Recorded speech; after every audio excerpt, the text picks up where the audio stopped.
Hey everybody! So today we are starting our end of grade review. We've gone through all of the new curriculum on our standards and we're beginning review. And so we're going to take it back to first quarter, starting with one of my favorites, volume. Something I've always told my kids all year is that it feels hard now, but when we get to end of year review and we revisit it, you're gonna think, oh, that's right, because it's like learning it all over again, except you already have this awesome base built. So this is just gonna be a quick review.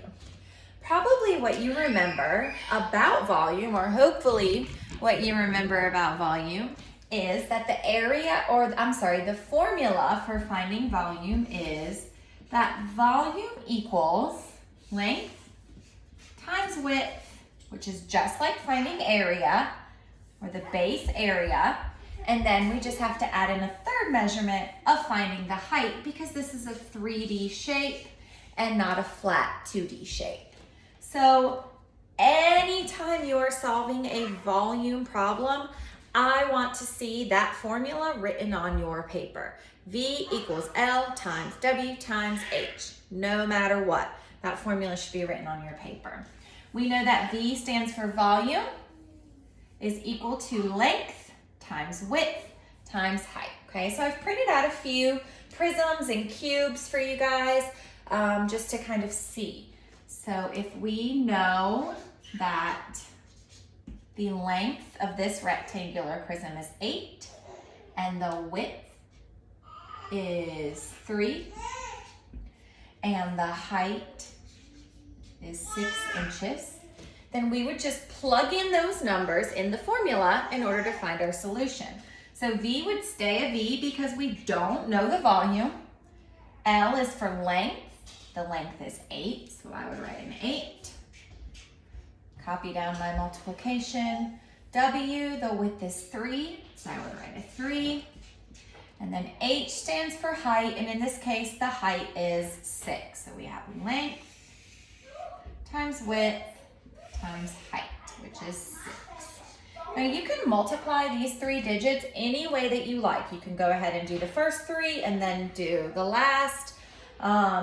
It does not matter what order you multiply them because of the commutative property of multiplication, which states that as long as it's multiplication, it can be multiplied in any order. So I typically just go from left to right. 8 times 3 is 24, and then I know I have this 6 over here, so I'm going to be left with 24 times 6. 6 times 4, 24. 6 times 2 is 12, plus 2 is 14. Whenever I am finding volume, my units are cubic units. So either cubic inches or cubic feet, cubic meters, whatever unit of measure is being used in the problem. So in this case, it would be 144 inches, because they were inches. And I have to put that little 3 up top to show that it's cubic inches, okay? So we can't forget that.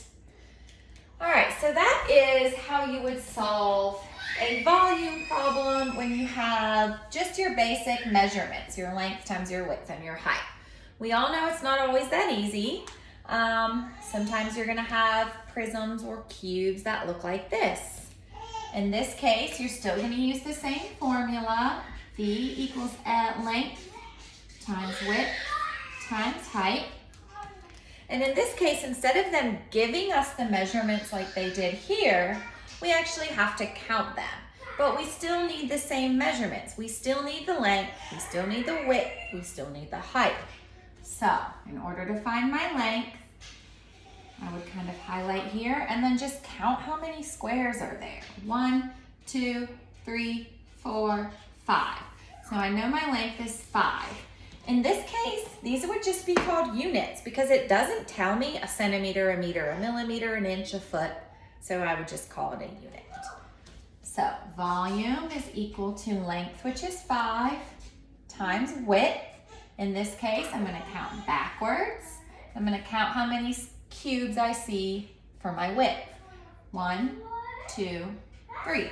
I always like to put a little mark after I count it, just so I know that I haven't forgotten something, and so I know I haven't forgotten something twice. In this case, I'm gonna have a 3 for my W, and then I need to find my height. In order to find how tall this prism is, I have to count up. Okay, so that would be 1, 2. All right, so I have filled in each place. Now I'm ready to find the volume by multiplying. Volume is equal to 5 times 3, which is 15. And then I have 2. And I can do in my head pretty easily. 15 times 2 is 30. Like I said, it didn't tell us what unit this is, so we're just gonna call it a unit. But we do still have to put that 3 to show that it's cubic units on the top. So in this case, the volume is 30 cubic units, which just means that if I were able to go through and count every single little cube in this whole rectangular prism, I would count 30. All right, and the last thing that I have for you here is a cube. Now the difference between a cube and a rectangular prism is that a cube has a square on all sides. And what are some things that we just finished learning about squares? We know that squares have all equal sides. So the reason I printed a cube on here is because I wanted you to see what it might look like if they only gave you this information.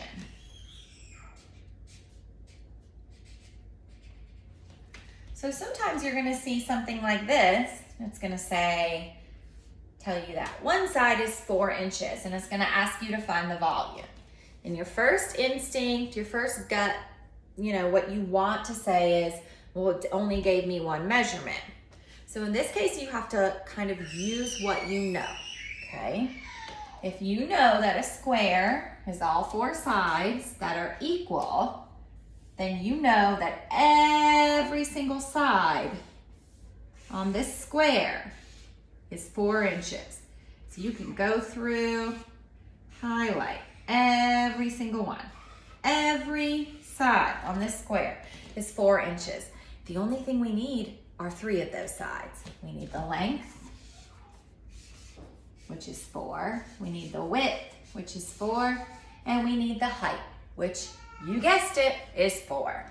So volume would be equal to 4 times 4 times 4. And I can multiply that out. 4 times 4 is 16. I'm running out of room. And then 16 times 4 would give me 64.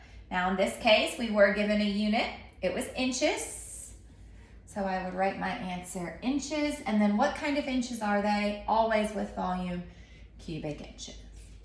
So we have found the volume of a rectangular prism with measurements.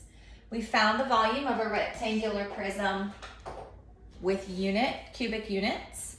And we found the volume of a cube when we were only given one side. So there's your volume review. Take some notes in your notebook. And then I want you to practice some of these at home. Good work, guys. Miss you.